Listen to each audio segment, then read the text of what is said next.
여러분들은 세계 각지에서 들리는 정체불명의 괴음에 대해 아시나요?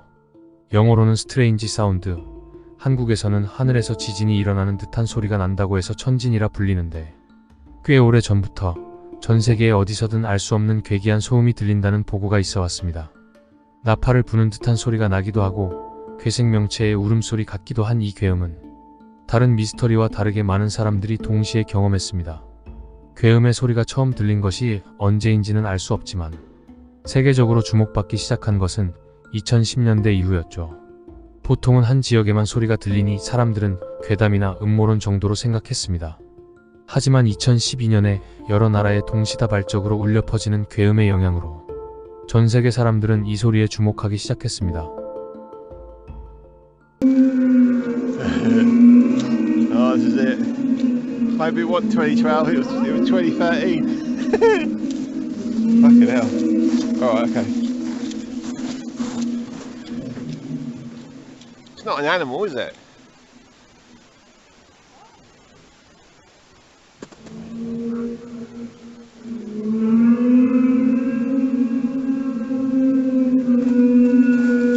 Hang on. Oh yeah, that was loud. Alright. Hang on, I've got to turn this off. 괴음은 마치 거대한 생명체의 낮은 숨소리 또는 나팔, 트럼펫 같은 소리가 났습니다. 분명한 것은 소음이 일정한 패턴을 유지하며 울려 퍼졌다는 것이죠. 괴음을 들은 사람들 중 몇몇은 수면장애, 피로와 코피, 빠른 심장 박동 등의 이상 증상이 나타난다고 호소하기도 했습니다. 하지만 학자들은 소리 그 자체 때문이 아니라 스트레스, 노이로제 등 때문이었을 가능성이 높다고 설명했죠. 위 사진은 2009년부터 2015년까지 이 소리가 목격된 장소가 표시된 지도입니다. 정말 많은 곳에서 의문의 소리가 들려오고 있는데요. 사실 땅이나 하늘에서 이상한 소리가 난다는 기록은 아주 오래 전부터 존재해 왔습니다. 이 괴음은 각 지역마다 다른 이름으로 불리는데, 일본에서는 태풍이나 해일의 전조 증상이라고 생각해 바다가 울부짖는다는 뜻의 우미나리라고 불렀죠. 또 프랑스에서는 바다 폭탄이라는 뜻으로 붐듬해 그 외에도 요란한 포격소리라는 뜻의 미스트 푸퍼, 바리살 총 등 여러가지 단어로 불렸습니다. 원주민 이로커이족은 이 괴음에 대해 위대한 정령이 주기적으로 지구를 만드는데 그 과정에서 발생하는 소리라고 했습니다. 이러한 현상이 최근에 부쩍 많이 발생한 것 같아 보이는 이유는 인터넷의 발달로 전 세계의 사건을 쉽게 알 수 있게 되었기 때문인데요. 이러한 경향은 UFO나 불가사의한 기상현상, 유령 등 거의 모든 미스터리 사건에서 나타납니다. 이에 대해 과학자들은 어떻게 해서 이런 소리가 나는지 원인을 찾으려고 노력했습니다. 몇 가지 과학을 근거로 가설들을 내놓았는데요. 첫 번째, 지진파에 의해 지각이 뒤틀리며 발생한 소리가 증폭되어 나는 소리다. 실제로 구이저우성 비제시에서 4.5 규모의 지진이 발생하기 전 이 괴음이 발생했었다는 사실은 이 가설에 힘을 실어주었습니다. 하지만 전 세계적으로 분포되어 있는 이 괴음이 발생할 때마다 지각의 변동이나 지진이 발생하지 않았기 때문에 명확한 근거가 될 수는 없었습니다. 두 번째, 대기의 음양 중력파 때문일 것이다. 2011년에서 2013년까지 태양의 활동이 왕성해졌었는데 그것을 근거로 과학자들은 태양의 플레어가 지구의 자기권, 대기권, 전리층에 부딪히면서 나는 초저음파가 습한 공기에 변질되어 사람이 들을 수 있는 저음파로 바뀌면서 나는 소리라고 설명했습니다. 하지만 그 이외의 상황에서도 괴음은 발생했기 때문에 이건 역시 증거가 될 수 없었죠. 이 외에도 항공기의 손익분설, 대기권에 돌입하는 유성들이 만드는 소리라는 설, 폭발성 가스가 만드는 소리라는 설, 수중 동굴이 붕괴되면서 내부 공기가 지상으로 올라올 때 나는 소리라는 설, 얕은 지진은 지면에 진동이 거의 없어 음파를 생성한다는 설, 멀리서 발생한 천둥이 대기를 타고 비정상적으로 멀리 퍼진 소리라는 설 등이 있지만 과학적으로는 증명할 수 없는 그저 가설에 지나지 않았습니다. 과학적으로 설명할 수 없는 이 현상에 결국 여러 음모론이 생겨나기 시작했는데, 몇몇 음모론자들은 이 소리의 정체가 미국의 기밀 프로젝트에 의한 소리라고 주장했죠. 이 기밀 프로젝트의 이름은 하프, 고주파 오로라 활동 연구 프로그램으로 알래스카 대학과 미합 중국 해군, 공군, 다르파의 공동 프로젝트입니다. 이 프로그램은 대기 중으로 고주파를 발사해 전리층을 관찰하는 것을 목적으로 하는데, 음모론자들은 이것이 전리층을 관찰하는 용도가 아니라 여러 자연재해를 일으키는 기상 조작 무기, 지질 구조 무기이며 발사한 고주파가 전리층을 움직이는 과정에서 대기가 뒤흔들려 굉음이 발생한다고 주장했습니다. 하지만 하프 프로젝트는 2015년 미국의 지원이 중단되고 폐쇄되었죠. 그럼에도 전 세계에 굉음이 끊이지 않고 들리고 있습니다. 과연 관련이 있을까요? 또 다른 음모론은 이 소리가 지구의 종말을 암시하고 있다는 것입니다. 2012년에 전 세계적으로 굉음이 발생했을 때 마침 노스트라다무스가 그림을 통해 종말을 예언했던 해였습니다. 인터넷을 중심으로 사람들 사이에서는 종말론이 빠르게 퍼져나갔죠. 또 어떤 사람들은 굉음의 소리가 나팔 소리와 흡사하다는 이유로 성경의 요한계시록에 등장하는 심판의 7 나팔 이야기가 현실로 나타난 것이라고 주장하는 이들도 있었습니다. 심판의 7 나팔이란 정해진 날이 되면 천사들이 땅으로 내려와 나팔을 부는데 마지막 나팔 소리가 끊긴 뒤에 세상이 끝나게 된다는 이야기죠. 하지만 이 역시 얼토당토하는 근거 없는 이야기입니다. 아직도 밝혀내지 못한 정체불명의 굉음. 과연 하늘에서 들려오는 이 굉음은 대체 어디서 어떻게 오는 걸까요? 마지막으로 전 세계에서 포착된 가장 소름 돋는 굉음들을 들려드리겠습니다.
미스터리 갤러리였습니다.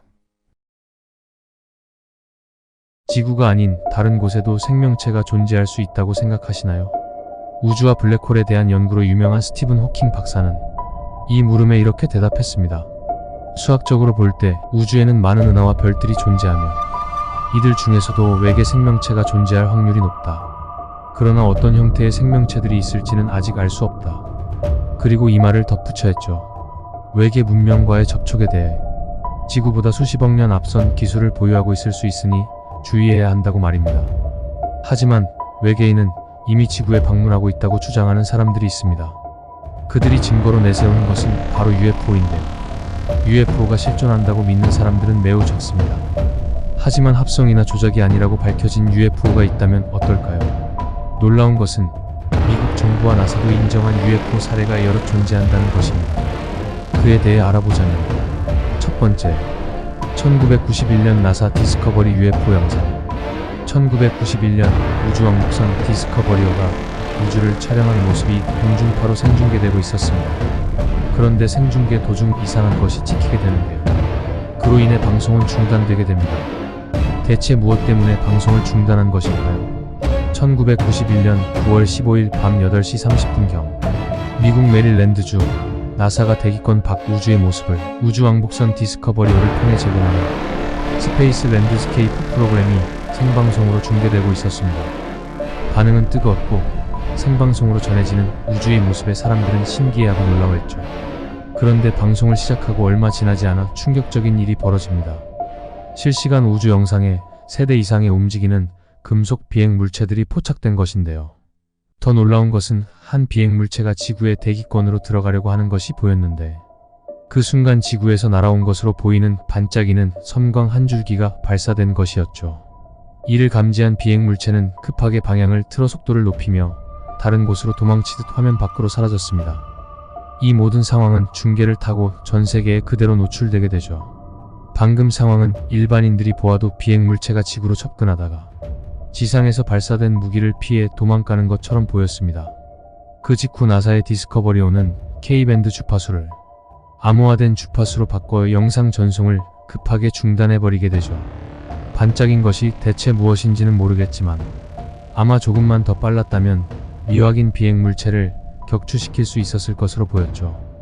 이 놀라운 사태에 대해 수많은 시민들이 동요하게 되었고 모든 언론과 UFO 연구가들은 이 영상에 대해 의문을 갖고 주목하게 됩니다. 몇몇 학자들은 이러한 자연현상이 존재할 가능성은 없다라는 견해를 밝히고 나사의 공식 해명을 요구하기에 이르죠. 그에 대해 나사는 1991년 9월 20일 여러분이 본 것은 단지 착시 현상이며 그것들은 우주를 떠도는 얼음 조각들일 뿐입니다 라고 공식 입장을 밝혔습니다. 학자들은 또 노스웨스트 케이프 기지와 파인갭 그리고 나사 측에 사건 당시 UFO나 얼음 조각이 대기권 안으로 들어오고 있다는 사실을 알고 있었냐고 질문을 던졌는데 우리는 지구상에 들어오는 모든 얼음 조각들의 움직임과 동태를 파악하고 있습니다.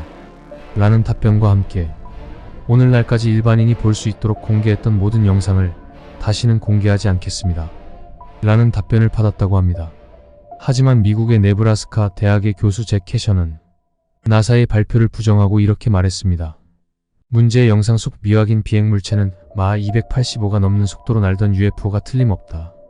이후 리차드 호그란드 박사 등 물리학자들의 의견이 모아졌고 문제의 영상에 등장한 비행 물체가 얼음 조각이 아니라는 사실을 증명하였습니다. 그들은 그 이유에 대해서도 설명했는데 첫 번째, 디스커버리오와 수백 킬로미터 떨어진 지점에서 촬영된 문제의 비행 물체의 크기는 무려 1km가 넘는 UFO 모선이었다. 두 번째, 처음 마하 73이 넘는 속도로 운행하다가 지구 밑에서 무언가가 발사되자 놀라 방향을 틀어 마하 285가 넘는 속도로 미사일 같은 반짝이는 것을 피할 수 있었다. 세 번째, 지구에서 날아온 반짝이는 것은 플라즈마포로 짐작되며 포탄의 속도는 마하 500이 넘었다. 그 후 세 개의 학자들은 대기권 밖에서 지구로 접근하려던 UFO를 격추시키려 한 플라즈마포가 발사된 위치를 예측하기 위해 노력했습니다. 디스커버리오의 당시 지점과 시간, 지구에서 뿜어져 나온 광선의 좌표를 분석한 결과 놀랍게도 플라즈마포의 발사 지점은 호주 중부 내륙 사막지대의 비밀 군사기지인 파인갭이라는 사실을 밝혀내게 되죠. 파인갭이란 호주의 중앙 사막지대에 위치한 CIA, NSA, NRO 등이 합동 운영하는 세계 전파 첩보 위성기지입니다. 파인갭은 지상에 엄청난 크기의 원형 안테나가 여러 개 눈에 띌 뿐, 평범한 건물과 창고들 외에 특별한 구조물은 보이지 않습니다. 하지만 지하에 방대한 시설물들이 건설되어 있다고 전해지며 1000명이 넘는 요원들이 근무한다고 알려져 있죠. 또 지하 8000m를 뚫고 내려간 초대형 안테나와 엄청난 용량의 핵 발전소, 특수 광선 무기인 플라즈마포, 레일건 등 첨단 우주 병기들을 개발하는 연구가 진행되고 있다는 소문이 있습니다. 또 호주 내에 설치된 곳이지만 호주 국민은 물론 국회의원들에게도 출입이 금지되어 있는 곳이죠. 사건의 논란이 국제적인 규모로 확산되자 1997년 호주 정부가 국방부에 파인갭을 일반인에게 공개하라는 명령을 내리게 됩니다. 하지만 파인갭이 공개되는 일은 없었습니다. 그 후로 지금까지 세계의 어떠한 공식 언론에서조차 이 사건을 제대로 언급하고 있지 않죠. 과연 이 비밀기지에는 무엇이 숨겨져 있는 걸까요? 그리고 영상 속 물체는 과연 미확인 비행물체가 맞는 걸까요? 두 번째, 미 국방부가 인정한 UFO. 2020년 4월 미 국방부는 2015년에 미 해군 항공기가 고속으로 상공을 이동하는 UFO를 직접 촬영한 영상을 공개하면서 찍힌 물체가 무엇인지에 대해서는 정확하게 알 수 없다고 발표했습니다. 과연 미 국방부가 촬영한 UFO 영상은 어떤 것일까요? 2015년 1월경 타원형 물체가 고속으로 상공을 향해 이동하는 모습이 담겨 있습니다. 미확인 비행 물체가 이동 중에 회전하기 시작하자 그 모습을 지켜본 해군 조종사는 깜짝 놀라고 말죠. 당시 대서양 연안 상공에서 훈련을 하던 미군들은 이 물체를 매일 목격했다고 하는데 심지어 전투기와 충돌할 뻔한 적도 있다고 합니다. 일부에서는 이 물체에 대해 미국이 비밀리에 추진 중인 병기를 연습 비행해 본 것이 아닌가 추측하기도 했습니다. 하지만 지금의 과학기술로는 설명할 수 없고 해당 물체가 매우 기이하고 빠른 움직임을 보였다는 해군들의 증언이 잇따랐죠. 또 미 국방부는 이 사건 이후 UFO 관련 가이드라인을 만들기도 했습니다. 이 가이드라인의 명칭은 UAP라고 불렸는데 이 뜻은 성능, 공기 역학적 특성 또는 특이한 특징에 의해 현재 알려진 모든 항공기 또는 미사일 형식과 일치하지 않거나 친숙한 물체로 확실히 식별할 수 없는 공중의 물체라고 설명하죠. 미 해군 측이 이 같은 보고서를 작성하게 된 경위는 군용기 조종사들이 비행 훈련 도중 UFO를 꽤 자주 목격했기 때문이라고 합니다. 한편 미국 국방부가 10년 넘게 벌였던 비밀 UFO 연구의 내막도 드러났습니다. 2017년 12월 16일 뉴욕타임스는 국방부 산하 국방정보국에서 2007년부터 2012년까지 2200만 달러 약 246억 원을 들여 첨단 항공우주 위협 식별 프로그램인 AATIP라는 이름으로 UFO 연구를 했다고 폭로했습니다. 미국 과학자 연맹 FAS는 미국 정보공개법에 따라 AATIP의 연구 목록을 입수한 뒤 이를 인터넷에 공개했죠. 연구 주제는 투명화, 워프 드라이브, 핵융합, 레이저 무기 등 현재는 없지만 미래에 존재할 것으로 생각되는 장치에 관한 것들이 많았습니다. 이 프로그램의 담당자였던 루이스 엘리존더는 UFO 목격을 연구하는 것이 이 프로그램의 핵심이라고 말했죠. 나사의 주도 아래 1961년부터 외계 전파를 탐사하고 있는 SETI 연구진 측은 이에 대해 이러한 의견을 밝혔습니다. 수백 수천 광년이 걸리는 거리를 우주선을 타고 지구에 날아왔다면 어떤 방법으로든 지구인과 접촉을 시도하는 것이 자연스럽다. 하지만 해당 목격 사례에서는 그러한 현상이 관찰되지 않았다. 이것은 그들이 이미 접촉한 단체가 있거나 인물이 존재할 수 있다는 것을 말합니다. 과연 이미 누군가 외계인과 접촉한 것일까요? 세 번째, 피라미드 모양의 UFO. 미국에서 피라미드 모양의 미확인 비행물체가 촬영돼 인터넷에 빠르게 유포된 사건이 있습니다. 미 국방부는 이 영상이 조작이 아닌 해군에 의해 촬영된 실제 사진과 영상임을 공식적으로 밝혔죠. 18초가량의 유출된 영상에는 매우 신기한 것이 찍혔습니다. 그것은 바로 해군 칠함대 소속 구축함 USS 러세로의 하늘 위에 피라미드 모양의 미확인 비행물체 3기가 날아다니는 것이었죠. 영상 속에서 보이는 UFO들은 매우 역동적으로 움직였습니다. 영상을 처음 확보했던 영화 제작자 제레미 코벨은 살면서 본 UFO 영상 중 최고라고 했죠. 또 기술이 미군의 무기들보다 훨씬 앞선 것처럼 보인다고 덧붙였습니다. 미확인 항공현상 대책위원회에서도 이 영상과 사진을 조사 대상에 포함하였죠. 그렇다면 이 영상은 과연 어떻게 촬영된 걸까요? 2019년 7월 캘리포니아주 샌디에고의 연안에서 해군 7함대 소속 구축함 러세로가 전투 훈련을 진행 중이었습니다. 훈련 중 쉬는 시간을 부여받은 한 장병이 하늘이 반짝이는 것을 목격하게 되죠. 그렇게 영상을 촬영하게 되고 미 국방부는 이를 인정할 수밖에 없게 됩니다. 미 국방부에서도 조작이 아니라고 밝힌 피라미드 모양의 UFO. 정말 외계인이 지구를 정찰하기 위해 타고 온 것일까요? 네 번째, 상하이 삼각 UFO. 2021년 6월 29일 중국 상하이 상공에서 검은색 삼각형 모양의 미확인 비행 물체가 촬영된 영상이 화제가 되었습니다. 상하이의 주요 명소 중 한 곳인 동방명주 타워 인근 상공. 구름 사이에 쌓여있는 뚜렷한 삼각형 모양의 무엇인가가 관찰됐는데요. 이것을 본 시민들은 휴대폰으로 영상을 찍기 시작했죠. 삼각형 모양의 UFO로 보이는 것은 상당 시간 제자리에서 떠 있었습니다. 언뜻 보면 구름에 의해 우연히 만들어진 모양처럼 보이지만 구름이 움직이는 와중에도 삼각형은 흐트러지지 않고 유지되고 있었습니다. 자세히 보면 방향을 바꾸는 것 같은 인공적인 움직임도 보였죠. 이 상황은 촬영 영상에 담긴 시민들의 음성으로도 확인됩니다.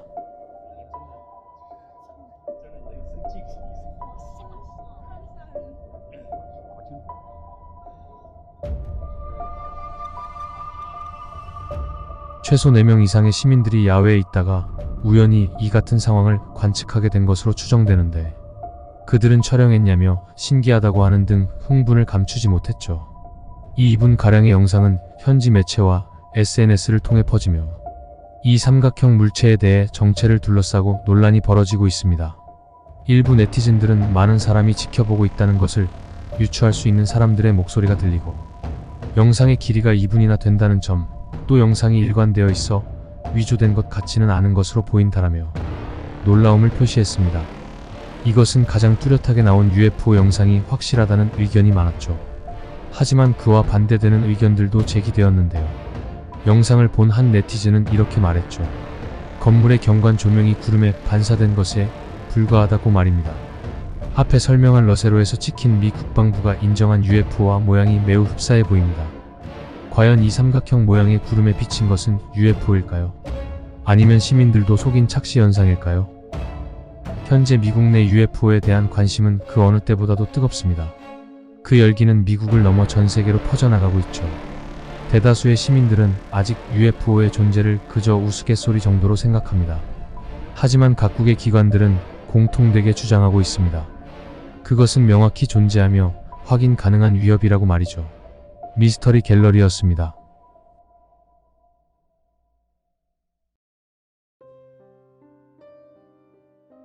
현재 인류는 달의 모든 것이 밝혀졌고 알고 있다고 생각하지만 이는 큰 착각입니다. 아직도 풀지 못한 미스터리가 정말 많기 때문이죠. 지구와 같이 생겨난 자연위성이다. 큰 충격으로 지구에서 분리된 것이다. 고대 인류가 쏘아올린 인공위성이다 등 여러가지 견해가 많지만 어느 하나 확실히 밝혀지지 않았습니다. 그중 가장 유력한 음모론은 달은 고도로 발달한 외계인이 인공위성으로 쏘아 올렸다는 것인데 아마 많은 사람들이 이 주장에 대해 회의적일 것입니다. 하지만 이 음모론을 뒷받침하는 증거가 있는데 첫 번째, 달의 뒷면. 우리가 볼 수 있는 달의 모습은 항상 앞면입니다. 우리는 달의 뒷면을 볼 수 없죠. 그 이유는 대체 무엇일까요? 그것은 달이 가지고 있는 이상한 특징이 존재하기 때문입니다. 달은 자전 주기와 공전 주기가 완벽히 똑같습니다. 쉽게 설명하자면 지구를 도는 것과 같은 속도로 달 자체도 돌고 있기 때문에 우리가 보는 달은 항상 모습이 똑같은 것입니다. 이와 같은 현상이 자연스러워 보이지는 않죠. 하지만 우주 안에 이런 모습을 보이는 인위적인 것은 분명 존재합니다. 바로 인공위성이죠. 인류가 쏘아 올린 인공위성의 속도만 지구와 맞추면 같은 면으로 계속 이동하면서 지구를 돌 수 있습니다. 그래서 음모론자들은 이렇게 말하죠. 달도 누군가 인위적으로 만들어 놓은 것이 아니냐고 말입니다. 두 번째, 지구의 개기일식은 우연일까? 개기일식이란 달이 지구와 태양 사이에 놓여 태양을 완벽하게 가리는 현상을 말합니다. 이 현상을 이루려면 어떤 조건이 필요할까요? 달의 크기와 태양의 크기가 거리 대비 같아야 합니다. 특이하게 달은 정확히 지구에서 태양 거리의 395분의 1입니다. 태양보다 395배가 작다는 것이죠. 그런데 태양은 지구와 달의 거리에 395배 거리에 있지만 딱 떨어지게 달보다 395배 크기 때문에 지구에서 달과 태양을 보게 되면 같은 크기로 보이게 됩니다. 과연 이것이 우연으로 발생할 수 있을까요? 세 번째, 달의 중력. 미국의 무인 우주선 루나 오비터 5는 달의 궤도를 돌던 중 이상한 현상을 감지하게 됩니다. 탐사선이 달의 특정 부분에 진입할 때 갑자기 지표면 쪽으로 빨려 들어가며 고도가 낮아졌던 것이죠. 이것은 달의 중력이 변화했다는 것을 의미했습니다. 중력이 다른 부분에 비해 비정상적으로 높아지는 지점을 메스콘이라고 하는데요. 현재까지 달에서 발견된 메스콘만 해도 총 10군데가 넘습니다. 특정 지역의 중력이 높다는 것은 땅 속에 엄청나게 무겁고 밀도가 높은 것이 존재한다는 의미입니다. 지구에는 남극 대륙에 메스콘이 존재하는데 이것 때문에 남극의 빙하 아래의 깊숙한 곳에 초고대 문명이 숨겨져 있을 것이라는 음모론도 존재할 정도죠. 그렇다면 달의 내부에는 과연 무엇이 숨겨져 있는 걸까요? 네 번째, 다른 위성과 달리 행성 대비 너무 크다. 한 행성 주변을 도는 위성은 그 행성보다 작을 수밖에 없습니다. 작으니까 큰 행성의 중력에 이끌려 주변을 돌 수 있는 것이죠. 만약 큰 행성의 중력이 너무 세다면 행성과 충돌하게 될 것이고 반대로 약하다면 행성과 점점 멀어지게 될 것입니다. 즉, 행성과 대비해 적당한 크기여야 하고 행성의 중력도 그에 맞아 떨어져야 한다는 것이죠. 태양계의 행성 중 예로 들자면 화성은 2개의 위성을 가지고 있는데 그중 큰 것이 화성 크기의 0.34%입니다. 또 목성은 95개의 위성을 보유하고 있는데 그중 가장 큰 것이 3.5%입니다. 즉, 지구를 제외한 태양계에 있는 모든 행성의 위성들은 크기의 비율이 5%를 넘기지 않고 있다는 것입니다. 그런데 달은 지구의 무려 27%의 크기입니다. 매우 특수하고 인공적인 상태로 보는 것이 자연스럽지 않을까요? 다섯 번째, 달의 기원. 달의 음모론을 주장하는 음모론자들은 이렇게 말합니다. 어떤 이론으로도 달의 기원이 설명되지 않는다. 사실 자연적으로 생성되었다고 보기에는 크기부터 시작해서 자전주기와 공전주기 등 우연이라고 생각하기 어렵습니다. 즉, 자연적인 규칙이 보이지 않았죠. 그러니 역으로 누군가 인위적으로 만들었다고 주장하는 것이죠. 과학자들은 달의 기원을 보통 3가지 설로 일축합니다. 1. 원시 지구와 충돌하면서 생긴 수많은 파편이 우주로 흩어진 뒤 오랜 세월에 걸쳐 뭉쳐졌다라는 충돌설. 2. 지구의 자전 속도가 너무 빨라 지구의 일부분이 분리되었고 그것이 달이 되었다는 분리설. 3. 혜성과 같은 천체가 지구의 중력에 붙잡혀 지금까지 지구 주위를 돌고 있다는 포획설. 하지만 포획설은 달의 크기가 지구의 27%에 달하기 때문에 그럴 확률이 매우 낮습니다. 그렇다면 분리설은 어떨까요? 분리설의 가장 큰 문제점은 달에서 가져온 암석이 35억 년이 된 것으로 확인되었는데 주변에 있던 흙은 45억 년이 된 것으로 확인되었죠. 흙은 암석이 부서지면서 자연스럽게 생성되기 마련인데 어떻게 암석보다 흙이 오래된 것일까요? 또 달에서 채집된 샘플 자체가 자연 상태에서 볼 수 없는 물질들이 확인되었습니다. 그렇기 때문에 달은 누군가가 인공적으로 만들었고 지구의 곁을 맴돌게 만들었다는 것이죠. 여섯 번째, 달의 내부. 과거 아폴로 12호가 지진계를 설치하여 달 안에는 무엇이 존재할까에 대해 연구하였습니다. 그래서 지구를 구성하는 것을 알아낸 방법과 마찬가지로 피파와 에스파를 쏴보았죠. 그런데 결과가 조금 이상했습니다. 지진파가 달의 내부로 들어가는 것이 아니라 표면으로만 퍼지는 것이었죠. 이 결과로 예측이 가능한 건 달의 표면은 암석보다 더 단단한 금속으로 이루어져 있고 내부는 비어있다는 것입니다. 그러면 내부에는 도대체 무엇이 존재하는 걸까? 라는 음모론이 나오게 됩니다. 달의 내부가 비어있고 외계인이 만들었다는 주장을 처음 한 사람은 바로 음모론자 데이비드 아이케입니다. 그가 이를 주장한 이유는 바로 과거 소비에트 연방의 과학자 마이클 바신과 알렉산더 슈체르바코프가 올린 논문 때문인데요. 그들은 달에 대한 몇 가지 내용이라는 제목으로 이런 내용을 서술했습니다. 달은 우리가 알지 못하는 지적 존재가 지구의 인공적인 위성으로 지구 궤도에 올려놓은 것이다. 우리는 이런 독특한 실험을 누가 했는지 알 수 없다. 하지만 분명 고도로 발전된 문명일 것은 틀림없다. 일곱 번째, 달의 크레이터. 크레이터란 화산 폭발 혹은 운석, 충돌, 핵폭발 등 거대한 충격으로 인해 천체 표면에 생겨나는 거대한 구덩이를 뜻합니다. 현존하는 지구상 크레이터 중 가장 유명한 것은 애리조나의 베린저 크레이터인데요. 직경 1.2km, 깊이 170m입니다. 달에도 이와 같은 크레이터가 많이 존재하는데 피타투스 크레이터는 직경 106km인데 반의 깊이는 900m밖에 안 됩니다. 지구에는 공기가 있어 저항도 존재하기 때문에 지구가 덜 깊이 파여야 정상일 텐데 말이죠. 그 이유가 대체 무엇일까요? 음모론자들은 이렇게 말합니다. 겉은 단단한 금속이고 내부가 비어있기 때문이라는 것이죠. 8번째, 달의 피라미드.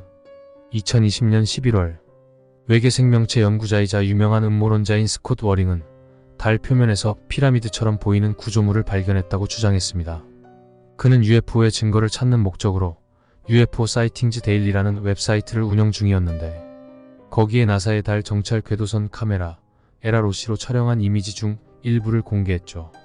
이미지에 보이는 구조물의 크기는 1km 정도의 지름이었고 이집트에 위치한 삼각뿔 형태의 피라미드와 비슷해 보였습니다.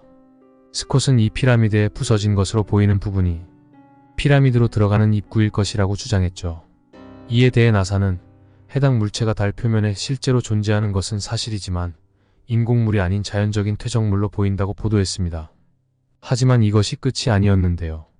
아르헨티나의 천문학자 마르셀로 이라수스타는 달의 위성 사진을 볼 수 있는 구글 문을 이용해 달 표면을 관찰하던 중 특정 지점에서 정체불명의 구조물을 발견했다고 주장했습니다.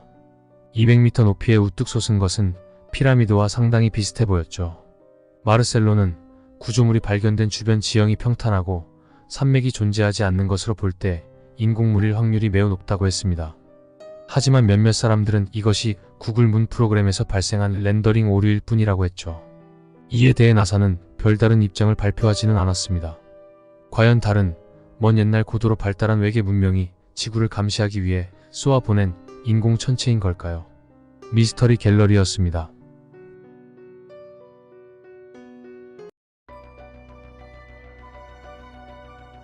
우리 태양계의 붉은 행성 화성. 그곳에는 과연 생명체가 살고 있을까요? 우리 태양계에서 지구와 가장 닮아있는 행성이고 생명체가 살 수 있는 최소한의 가능성을 지닌 행성이 바로 화성이라고 할 수 있습니다. 인류는 오래전부터 지구의 이웃 행성인 화성에 대해 많은 관심을 갖고 있었죠. 화성에 혹시 생명체가 살고 있지 않을까?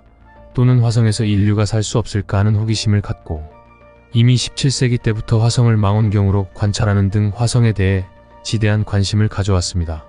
갈릴레이를 비롯한 역대 과학자들이 망원경으로 화성의 표면에 수많은 수로와 협곡이 있는 것을 발견하고는 화성에 물이 존재하고 생명체가 있을 것으로 추측해왔죠.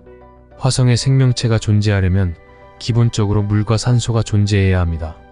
그런데 지금까지 알려진 바에 따르면 화성에는 대기는 존재하지만 대기층이 지구보다 얇고 대기의 대부분이 이산화탄소로 구성되어 있고 보는 것과 같이 산소는 1% 정도로 소량만 존재한다고 알려져 있죠. 지구의 산소량이 17%인 것과 비교하면 화성의 산소량은 매우 적은 것인데 이 정도로 적은 산소량으로는 사실 생명체가 살아가기 어렵습니다.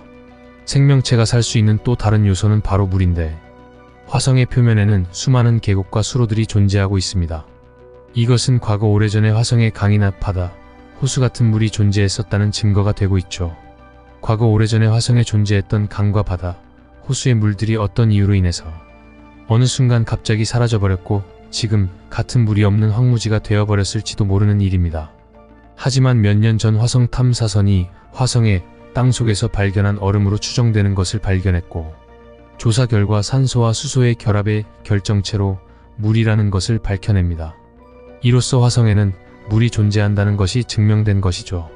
화성에서 물이 발견되었으니 화성에 생명체가 살 수 있는 가능성이 높아지게 됐는데 그로 인해 전 세계에서는 화성의 생명체 여부를 탐사하기 위해서 60년대부터 수없이 많은 탐사선을 화성으로 보내왔습니다. 60년대 초에 마스 2호를 시작으로 하여 60년대 중반 마리노, 75년도에 바이킹 1호와 2호, 88년도에 포브스 5, 97년도에 패스파인더 등등 화성 탐사를 위해 총 53번의 탐사선을 보냈죠. 탐사 결과 나사는 화성에서 소량의 물이 존재한다는 발표를 했지만 화성에는 생명체가 살 수 없다고 주장했죠. 나사의 주장대로 정말로 화성에는 생명체가 살고 있지 않은 것일까요? 그렇다면 화성과 지구의 차이는 무엇일까요? 화성은 우리 태양계에서 태양으로부터 네 번째로 떨어진 붉은 빛이 감도는 사막 지형의 행성입니다. 화성은 지구의 4분의 1 크기로 지구보다는 작은 행성이며 화성의 중력은 지구 중력의 3분의 1 정도로 지구보다는 중력이 약한데 지구에서 1m를 점프한다면 화성에서는 그와 같은 힘으로 무려 26m를 뛸 수 있죠. 또 화성에는 지구와 같이 대기층이 존재하지만 화성의 대기는 지구의 대기층보다 얇은 것이 특징이며 매우 척박합니다. 1976년 나사는 화성에 바이킹호를 직접 착륙시켜서 본격적인 화성 탐사를 개시했는데 탐사 로봇이 화성의 사진도 찍고 화성 토양을 수거해서 지구로 갖고 오기도 했습니다. 그리고 바이킹호가 수거한 토양 성분을 바탕으로 해서 생명체의 존재 여부를 조사했는데 그 화성의 토양을 대상으로 광합성 여부와 이산화탄소 여부를 조사해 본 것이죠. 식물과 같은 생명체는 광합성 작용을 함으로써 생명을 유지해 나가기 때문에 광합성 작용이 가능하다면 생명체가 존재할 가능성이 높다고 봅니다. 그리고 이산화탄소는 생명체가 숨을 내쉴 때에 이산화탄소가 나오기 때문에 생명체가 존재할 가능성이 높아지는 것이죠. 따라서 화성 토양에서 이산화탄소가 나온다면 화성에 생명활동을 하는 생명체가 존재할 가능성이 매우 높다는 것을 뜻했죠. 그런데 나사 과학자들의 조사에 따르면 화성에서 가지고 온 토양에서는 광합성 작용이 일어나지 않았으며 이산화탄소 또한 전혀 나오지 않았다고 설명했습니다. 즉 화성에는 생명체가 존재하는 것이 어렵다는 결과를 얻었죠. 물론 이것은 나사의 일방적인 발표와 주장일 뿐입니다. 나사는 이 발표 이후 2004년까지 화성에는 생명체가 존재하지 않는다는 말만 앵무새처럼 반복했죠. 그런데 2004년 12월 유럽에서 마스 익스프레스호라는 탐사선을 화성에 보내서 조사활동을 벌이게 됩니다. 이 마스 익스프레스호는 화성의 대기권을 돌면서 화성 대기 속의 성분을 조사했는데 놀랍게도 화성의 대기에서 수증기와 메탄가스를 발견한 것이죠. 화성의 대기에서 발견된 수증기와 메탄가스는 생명체의 존재 가능성을 높여주는 물질이라고 하는데 그 이유는 메탄가스는 생명체가 음식물을 소화하거나 분해할 때 나오는 가스로 소위 방귀라고 하는 우리가 잘 알고 있는 가스입니다. 물론 메탄가스는 화산이 분출될 때에 나오기도 하지만 현재 화성에는 화산 활동이 거의 일어나지 않고 있습니다. 또 수증기는 물이 기체화되었을 때의 물질인데 수증기가 있다는 것은 물이 있다는 증거입니다. 이 말의 즉슨 화성에 생명체가 존재할 수 있다는 근거를 확보했다는 것이죠. 마스 익스프레스호가 화성에서 메탄가스와 수증기를 발견하고 난 뒤 화성 생명체의 존재를 완강히 부인해왔던 나사도 이젠 화성의 생명체의 존재 가능성을 조금씩 인정하기 시작했습니다. 2004년에 나사의 오퍼튜니티호는 화성의 토양에서 다량의 염분을 발견했다고 발표하죠.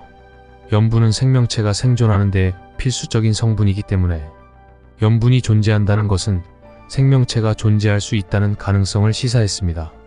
그리고 또 2015년 나사는 화성에서 물이 흐르고 있다는 중요한 증거를 발견했다고 발표했습니다. 이미 2008년도에 나사는 화성의 북극 지역에서 얼음 형태의 다량의 물이 존재한다고 발표한 적이 있습니다. 7년 후인 2015년도에는 화성의 물이 역동적으로 흐르고 있다는 사실마저 발표하죠. 화성에 생명체가 존재하지 않는다는 주장을 고수하던 나사의 갑작스러운 태도 돌변에 사람들은 의아해합니다.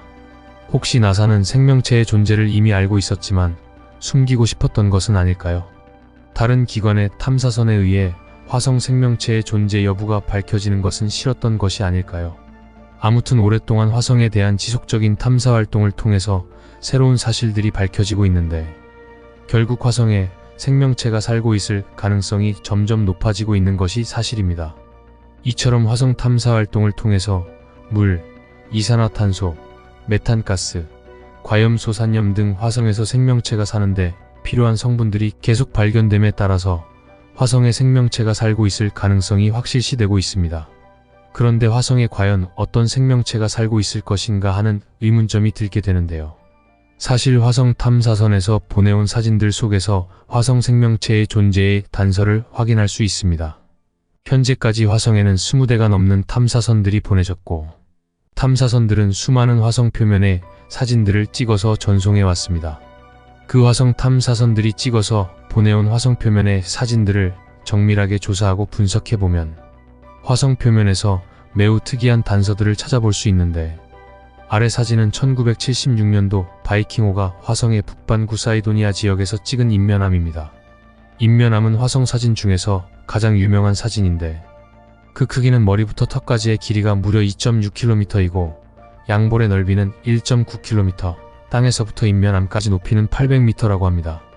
이 인면함의 모습은 이집트의 스핑크스의 모습과 매우 흡사해 보입니다.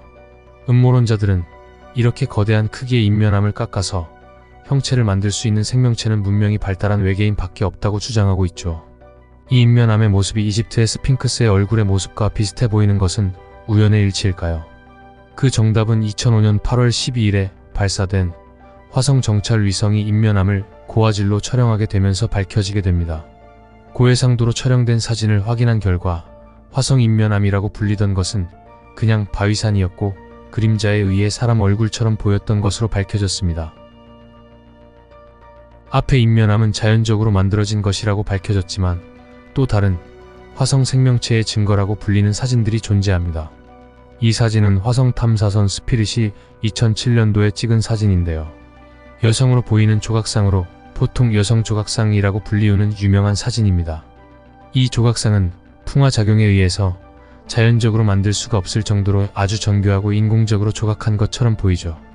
사진만 본다면 머리와 팔과 손, 허리와 다리 등 사람의 형태를 완벽하게 갖춘 여성의 모습인데 이러한 정교한 조각을 바람이 불어와서 저절로 깎여서 만들 수 있을까요? 이 사진은 2007년도 화성 탐사선이 화성에서 찍은 사진인데 이 모습은 땅속 수로에 있는 지하터널의 모습을 하고 있습니다. 이렇게 정교하게 뻗어있는 모습이 자연적으로 만들어진 지형이라고는 보기 어렵습니다. 지적 생명체에 의해서 정교하게 만들어진 지하터널이 아닐까요? 이 사진은 2012년 큐리어시티호가 화성에서 찍은 사진으로 신호등 조각이라고 불리는 사진입니다. 동그라미 형태가 3개가 붙어 있는데 누가 보더라도 이것이 자연적인 풍화작용에 의해서 만들어졌다기보다는 인공적으로 정밀하게 조각해서 만든 것처럼 보입니다. 이 사진도 큐리어시티호가 찍은 사진인데 자세히 보시면 도마뱀의 형태를 하고 있습니다. 앞다리와 뒷다리의 모습에 긴 꼬리도 갖고 있고 머리 부분과 눈의 모습도 보입니다. 이렇게 정교한 형태를 갖춘 모습을 과연 자연적인 돌멩이라고 할 수 있을까요? 화성에 살고 있는 도마뱀과 비슷한 동물인 것은 아닐까요? 아래 사진은 큐리어시티가 찍은 사람의 유골 모습의 형상입니다. 갈비뼈와 골반뼈의 형태가 뚜렷이 보이며 다리뼈와 목뼈도 보입니다.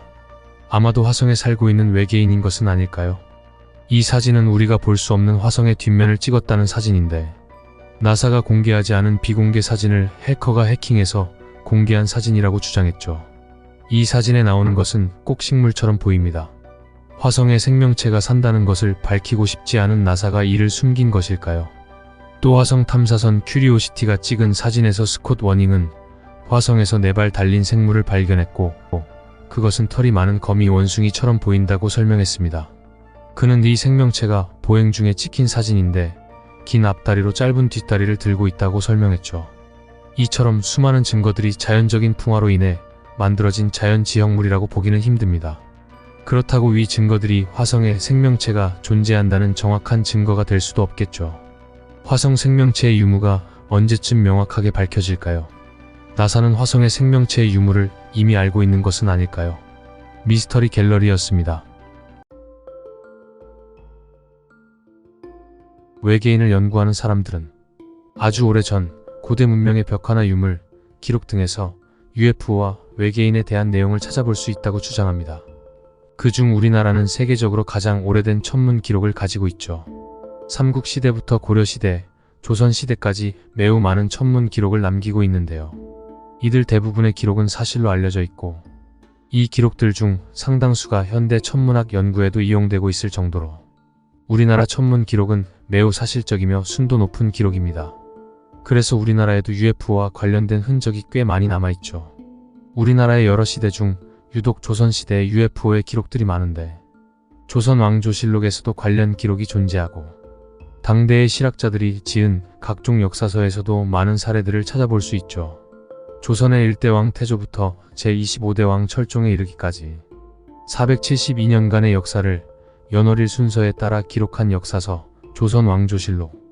그 당시 조선에서 발생한 주요한 일들이 매일매일 기록되어 있고 왜곡이나 고의적인 탈락이 없어 세계 어느 나라의 실록보다 객관적이기 때문에 조선 왕조실록을 보면 조선시대의 사건들을 속속히 알 수 있습니다. 그런데 이 조선 왕조실록에 UFO라고 추정되는 기록이 세종실록을 시작으로 무려 100여 건이나 발견되었죠. 세종 2년 1월 4일 괴이한 기상이 일어났는데 은병 같은 것이 동북쪽에서 일어나 서남쪽으로 들어가면서 우레 같은 소리가 났다. 여기서 말하는 은병은 활구라고도 불리며 화폐로 사용되는데 그 모습이 마치 항아리와 비슷했습니다. 우리가 아는 UFO와 형태가 유사했죠. 하지만 이것만으로는 UFO라고 설명하기는 어려웠습니다. 하지만 이와 다르게 매우 상세하며 여러 사람이 목격한 기록이 존재하는데요. 그것이 바로 광해군일기의 기록입니다. 그 내용을 살펴보면 광해 1년 9월 25일 간성군에서 8월 25일 4시 푸른 하늘에 쨍쨍하게 태양이 비치었고 사방에는 한 점의 구름도 없었는데 우레 소리가 나면서 북쪽에서 남쪽으로 향해 갈 쯤에 사람들이 모두 우러러보니 푸른 하늘에서 연기처럼 생긴 것이 두 곳에서 조금씩 났다. 형체는 햇무리와 같았고 움직이다가 한참 만에 멈추었으며 우레 소리가 마치 북소리처럼 났다. 원주목에서는 8월 25일 4시 대낮에 붉은색으로 배처럼 생긴 것이 길게 흘러 남쪽에서 북쪽으로 갔는데 천둥 소리가 크게 나다가 잠시 뒤에 그쳤다. 강릉부에서는 8월 25일 4시에 해가 환하고 맑았는데 갑자기 어떤 물건이 하늘에 나타나 작은 소리를 냈다. 형체는 큰 호리병과 같은데 위는 뾰족하고 아래는 컸으며 하늘 한가운데서부터 북방을 향하면서 마치 땅에 추락할 듯하였다. 아래로 떨어질 때 그 형상이 점차 커져 3, 4장 정도였는데 그 색은 매우 붉었고 지나간 곳에는 연이어 흰 기운이 생겼다가 한참 만에 사라졌다. 이것이 사라진 뒤에는 천둥 소리가 들렸는데 그 소리가 천지를 진동했다. 춘천부에서는 8월 25일 오시 날씨가 청명하고 단지 동남쪽 하늘 사이에 조그만 구름이 잠시 나왔는데 오시에 화광이 있었다. 모양은 큰 동이와 같았는데 동남쪽에서 생겨나 북쪽을 향해 흘러갔다. 매우 크고 빠르기는 화살 같았는데 한참 뒤에 불처럼 생긴 것이 점차 소멸되고 청백의 연기가 팽창되듯 생겨나 곡선으로 나부끼며 한참 동안 흩어지지 않았다. 얼마 있다가 우레와 북 같은 소리가 천지를 진동시키다가 멈추었다.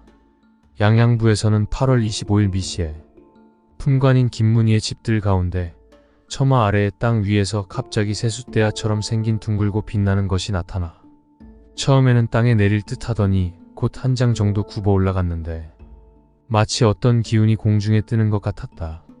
크기는 한 아름 정도이고 길이는 배 반필 정도였는데 동쪽은 백색이고 중앙은 푸르게 빛났으며 서쪽은 적색이었다. 쳐다보니 마치 무지개처럼 둥그렇게 도는데 모습은 깃발을 만 것 같았다. 반쯤 공중에 올라가더니 온통 적색이 되었는데 위에 머리는 뾰족하고 아래 뿌리 쪽은 자른 듯하였다. 곧바로 하늘 한가운데서 약간 북쪽으로 올라가더니 흰 구름으로 변하여 선명하고 보기 좋았다. 이어 하늘에 붙은 것처럼 날아 움직여 하늘에 부딪힐 듯 끼어들면서 마치 기운을 토해내는 듯 하였는데 갑자기 또 가운데가 끊어져 두 조각이 되더니 한 조각은 동남쪽을 향해 한 장 정도 가다가 연기처럼 사라졌고 한 조각은 본래의 곳에 떠 있었는데 형체는 마치 배로 만든 방석과 같았다. 조금 뒤에 우레 소리가 몇 번 나더니 끝내는 돌이 구르고 북을 치는 것 같은 소리가 그 속에서 나다가 한참 만에 그쳤다. 강원도 일대에서 목격된 의문의 비행물체, 사실 별똥별이라 불리는 유성과 비슷해 보이는 표현들인데요. 유성은 현재도 UFO와 가장 헷갈리는 천문 현상 중 하나입니다. 광해군 일기에서도 유성을 보고 그렇게 표현한 것은 아닐까요? 그 당시는 16세기 중반부터 시작된 소빙하기의 영향으로 전 세계적으로 기상이변과 자연재해가 많았던 시기입니다. 광해군 일기에 기록된 의문의 비행 물체가 기록된 해에도 흑비와 가뭄, 우박, 지진 등 유난히 기상이변이 많았다고 기록되어 있죠. 그렇기 때문에 비행 물체의 정체가 어수선한 당시의 분위기 속에서 상상력이 더해진 유성으로 볼 수도 있습니다. 하지만 유성인 경우엔 대부분 밤에 관측됩니다. 빛을 내면서 떨어지기 때문에 밤에 관측될 확률이 크죠. 광해군 일기에서의 비행 물체는 낮에 관측되었는데 유성이 낮에 떨어질 경우 대부분 하늘에서 타고 없어지기 때문에 사람들이 알기 어렵습니다. 만약 매우 큰 유성이 떨어졌다면 어떨까요? 그렇게 되면 화구라고 해서 소리를 내기도 하고 떨어지면서 큰 소리가 나기도 하지만 그 정도로 큰 화구가 떨어질 경우 지상의 물질들이 떨어져 운석으로 남을 수밖에 없습니다. 만약 운석이 떨어졌다면 조선 왕조실록에 기록들이 남았을 텐데 그런 기록은 존재하지 않았죠. 즉 유성이 아닐 확률이 컸습니다. 광해군일기에 기록된 이 현상에는 특이한 점이 두 가지 있는데, 첫 번째, 동해안의 북쪽인 간성읍부터 관측 기록이 시작되어 지역을 따라 옮겨가면서 시간 변화에 따라 관측이 기록됐다는 점. 두 번째, 지금까지 왕조실록이나 고려사에 이러한 현상이 발견된 적이 없다는 점입니다. 그리고 양양군의 기록을 보면 비행체가 하늘에서 아래로 떨어진 것이 아니라 땅에서 갑자기 나타나 하늘 위로 올라가면서 비행했다고 기록되어 있죠. 또 갑자기 가운데가 끊어져서 두 조각이 되더니 한 조각은 동남쪽으로 날아가다가 연기처럼 사라졌고 한 조각은 원래 있었던 곳에 떠 있었다고 기록되어 있습니다. 이것은 현대에서 말하는 형체 변화형 UFO의 비행 특성과 일치했죠. UFO는 말 그대로 현대 과학으로 규명되지 않은 미확인 비행 물체를 말합니다. 그런 개념으로 생각해 볼 때 기록의 비행 물체가 무엇인지는 모르겠지만 조선시대에도 이와 비슷한 미확인 비행 물체가 목격됐다고 볼 수 있는 것이죠. 이 외에도 UFO뿐만 아니라 마치 외계인으로 묘사되는 매우 상세하고 기이한 기록이 존재하는데, 조선 전기부터 명종 때까지 쓰여진 여러 사서들을 모아 만든 대동야승의 기재잡기. 기재잡기는 문신 박동량이 임진왜란 전후의 정치, 경제, 군사, 사회를 연구하기 위해 기록한 일종의 역사서인데요. 그 내용을 살펴보면 지중추원사 이순몽이 어느 날 들에서 김을 매는데 벼랑간 하늘이 어두워지고 비바람이 크게 일면서 커다란 항아리 같은 불덩이가 멀리서부터 굴러오는데 그 소리가 와글와글 울림으로 말이나 소가 놀라 도망쳤다. 우선 이 의문의 비행물체를 목격한 사람은 이순몽인데, 그는 조선 전기의 유명한 무신으로 각종 높은 벼슬들을 역임하며 왕의 총애를 받는 인물이었습니다. 그가 굳이 없는 말을 지어내지는 않았겠죠. 이 기록을 살펴보면 불타는 항아리 형태의 불덩이라는 것이 나오는데 그것은 마치 UFO를 묘사하는 것 같았습니다. 그리고 하늘에서 거꾸러져 굴러왔다는 것으로 보아 땅으로 추락하며 특이한 소리를 낸 것으로 보입니다. 사실 이것만으로는 UFO라고 단정짓기 어렵습니다. 하늘에서 커다란 무엇인가가 떨어졌을지도 모를 일이죠. 하지만 이후의 기록이 더 기이한데, 순몽이 호미로 그 불덩이를 내리치자 그 안에서 사람의 모습과 비슷한 형체가 앉아있는 것이 보였다. 누런색 머리에 파란 눈알을 초롱초롱하게 굴리는 아이는 손으로 낫같이 구부러진 칼을 잡고 있었다. 아이는 불덩어리 속에서 빠져나오더니 땅에 앉아 한참 동안을 움직이지 않았다. 걱정이 된 이순몽이 호미로 일으켜 세우려고 하자 다시 하늘이 어두워지고 비바람이 일어나기 시작했다. 이에 이순몽이 잠시 하늘을 바라보니 아이와 불덩이는 어딘가로 사라지고 없었다. 이 내용으로 볼 때 불덩어리는 실제 불이 아닌 밝게 빛나는 무엇인가로 예상됩니다. 그리고 이순몽이 호미로 내리치자 빛을 거둔 것으로 보이죠. 안에 앉아있는 사람의 모습이 보였다는 것을 보면 속을 확인할 수 있는 유리와 같은 투명한 소재로 되어 있었음을 추측할 수 있죠. 그리고 아이라고 부르는 것으로 보아 왜소하고 노란색 머리에 파란 눈알은 마치 서양인을 연상하게 합니다. 하지만 이 기록은 15세기 초에 작성된 것으로 그때는 서양인과 조우한 적이 없던 때입니다. 이순몽이 서양인을 알 확률은 매우 적었죠. 하물며 비행 물체를 타고 왔다. 라이트 형제도 1903년에 비행기를 만들었습니다. 있을 수 없는 일이었죠. 또 특이한 점은 불덩이 속에서 손으로 낫같이 구부러진 칼을 잡고 있었다는 점인데, 과연 이순몽이 본 것이 칼일까요? 이순몽은 무신이었습니다. 그가 자주 보는 것이 칼이나 활 같은 무기일 것이고, 낫같이 구부러진 비행 물체의 레버를 잡고 있던 생명체를 보고 칼을 들고 있다고 생각한 것이 아닐까요? 이 기록에 대해 전문가들은 크게 두 가지로 해석을 했습니다. 첫 번째는 문무대왕의 설화처럼 이순몽의 위인화를 위한 허구성 설화라는 것이죠. 위인을 더 위대하고 특별하게 보이기 위해서 보통 영물인 용이나 해태, 봉황 등과 엮어서 설화로 만듭니다. 하지만 그렇다고 보기에는 이 기록으로 인해 이순몽이 위대해 보이지는 않았습니다. 두 번째는 실제로 UFO가 추락하였고 외계인과 조우했다는 것인데요. 하늘에서 떨어진 밝은 빛을 내는 항아리 형태의 비행 물체와 그 안에 조종대를 잡고 있는 왜소한 체구의 노란 머리와 파란 눈을 가진 생명체, 천재지변을 동반하고 급작스럽게 사라져버리는 등 UFO와 외계인 말고는 별달리 설명할 방법이 존재하지 않는다는 것입니다. 400년 전 조선시대에 나타난 항아리 형태의 빛나는 비행 물체와 왜소한 체구의 생명체, 과연 그 정체는 무엇일까요? 미스터리 갤러리였습니다.